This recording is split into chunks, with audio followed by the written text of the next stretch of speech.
At 33, and after being with James for so long, I thought I knew everything about my husband. We've been married for 4 years, and in the beginning, we were on the same page about the future. We decided that we didn't want kids right away. First, we needed to settle into life, leave our cramped apartment, buy a house, and build the kind of financial security that would make raising a family easier. That's exactly where we are now, in a white 2-story house with a yard, savings in the bank, and 2 rock-solid careers.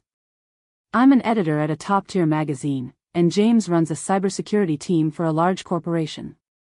On paper, everything is perfect. So, why does it feel like my husband is slipping away? Lately, James has been acting off.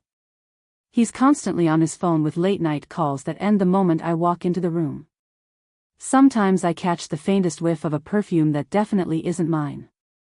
And, my God, the lies are subtle, but they're there. His attention is elsewhere, like he's living in some parallel world I just can't access. I've spent hours lying awake, imagining the worst. At first, I tried convincing myself that I was overreacting. But that morning at work, I couldn't keep it in. During a break, I found myself unloading on my colleague, Rachel, who sat across from me at the long, glass conference table. I just know something's wrong, Rach, I muttered, shaking my salad. He's been taking weird calls and coming home smelling like another woman. Rachel gave me a sympathetic look, one that made me feel both seen but also stupid. Have you asked him about it? Of course, I said. He just brushes me off, saying that it's work. But I can tell he's lying.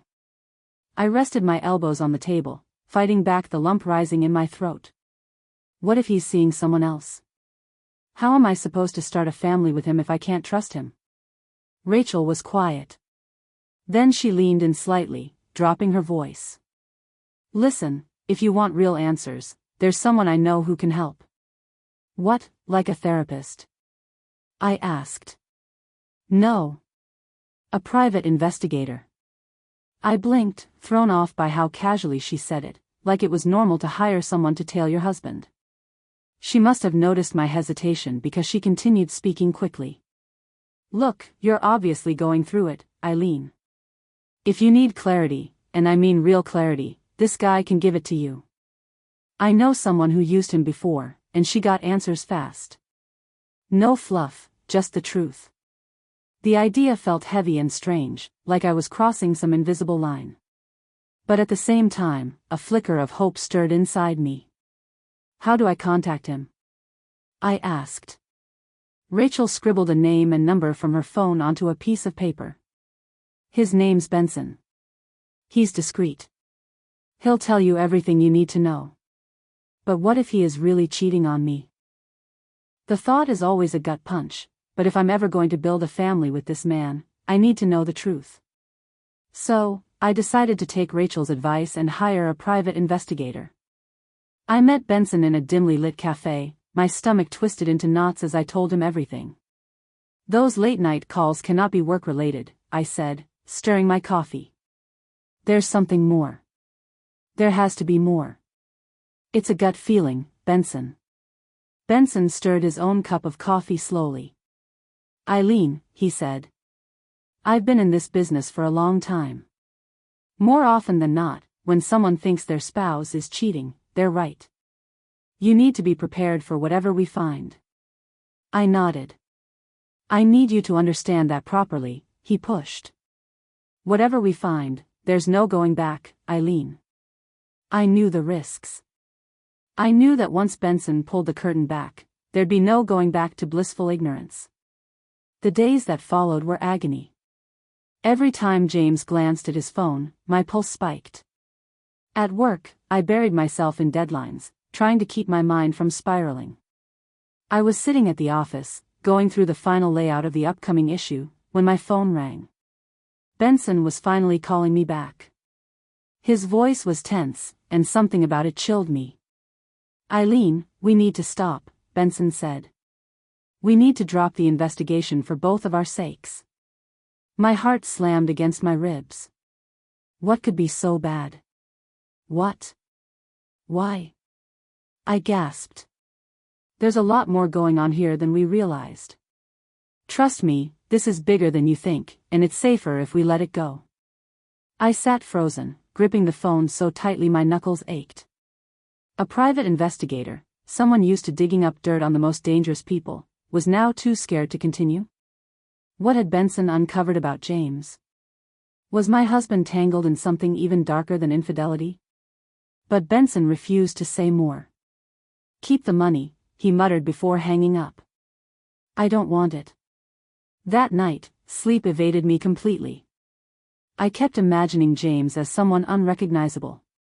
Suddenly, he was a stranger wearing the face of the man I married. I had to know what was happening.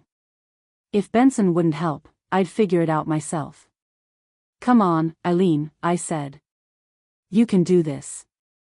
I bought hidden cameras and a voice recorder, planning to plant them in James' car and his home office. If he wasn't going to tell me the truth, I'd find it myself. But while installing a camera in his study, I stumbled upon something that made my skin crawl. There were already hidden cameras installed. Cameras that I'd never seen before. One in our bedroom. One in the hallway. The living room. Even the kitchen. I'd never noticed them before. My chest tightened as I stared at the tiny lens tucked into the corner of our bedroom. Honestly, who was James? Why was our home wired like this? My mind spiraled, panic taking over. Was James monitoring me? Was I living inside a prison disguised as a marriage? I felt trapped and unsafe, and before I could stop myself, I grabbed a suitcase and started packing. Annie, I need you to talk me down from a panic attack, I said, putting my phone on speaker when my best friend answered. Okay, Eileen, she said calmly. Talk to me. What's going on? What triggered you? James. I said. I found hidden cameras in the house. I don't know why they're here. I don't know what to do. I'm not okay, Annie. Breathe, she said slowly. I need you to breathe. What are you doing? Are you home? I'm home, I sighed. And now, I'm packing a bag. Why? Annie asked. Where are you going? Are you seriously asking me that question? I asked, packing my pajamas. I'm trying to understand, Annie said. I needed to get out. I needed to go somewhere else. To my parents' house, or anywhere that didn't have hidden cameras watching my every move. I'll speak to you later. When I'm settled, I said. That's when James walked in. He stopped in my doorway, taking in the open suitcase and my trembling hands. Darling, what's going on? He asked. I stood frozen for a moment, then pointed at the camera in the corner of our bedroom. Why are there cameras in our house, James? What the hell is going on? I shrieked. To my surprise, he didn't get angry. Instead, he smiled, like I'd caught him in some harmless prank. How did you find them? He asked, his voice calm, almost amused. Were you trying to install a camera too? The absurdity of his response made me want to scream. Yes. I thought you were cheating on me. But this.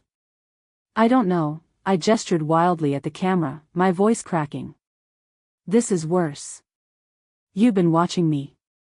Why, James? Who are you? My husband let out a long sigh and stepped closer. I'll explain everything, Eileen, he said.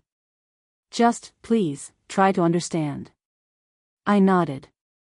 I told you I work in cybersecurity, yes? James began slowly. That's not the entire truth. I'm not just a cybersecurity kind of guy, darling. I'm an agent. My stomach dropped. An agent? I repeated, the word tasting foreign in my mouth. What? What kind of agent? I'm with the Secret Service, he said, his voice steady but his expression careful. The cameras are for our safety, not to spy on you, darling. I couldn't tell you before, it was too dangerous. I just wanted to make sure no one would come snooping around while we were out. Or worse, while you were home alone. The room tilted slightly as his words sank in. I'd been convinced my husband was sneaking around with another woman, only to find out that he was, what? A secret agent? I whispered, my mind struggling to connect the dots. You're James Bond now, huh? He chuckled softly, though the weight in his gaze didn't lift. It's not as glamorous as it sounds, really. I provide security for high-level government officials, sometimes foreign diplomats when they visit. It's complicated and stressful, but I've been trying to transfer to desk duty. Desk duty? I asked, still reeling. Actual cybersecurity, he clarified. So I can be home more. I want to build our family, Eileen. That's why I'm making the switch. I stood there, dazed. The man I'd thought was pulling away from me wasn't running towards someone else. He was running from a dangerous life to protect us both. So, no late-night affairs? I asked weakly, trying to lighten the mood. James smiled, reaching for my hand. No affairs, my darling, he said softly. Just a lot of secrets I wish I didn't have to keep. And trying to stay away from people who would love to uncover them. I exhaled slowly, looking at the open suitcase on the bed. I'd been so ready to walk away from all of this. But now, this wasn't what I'd expected at all. And somehow, as wild as it sounded, it made sense. Is this a deal breaker, Eileen? James asked, his voice quieter now. I've wondered about it for a long time. If I told you the truth, would you still want to be with me? Would you still want us to have kids together? I stood there for a moment, every possible answer spinning through my mind. That's why I've been trying to get out of active duty, he continued.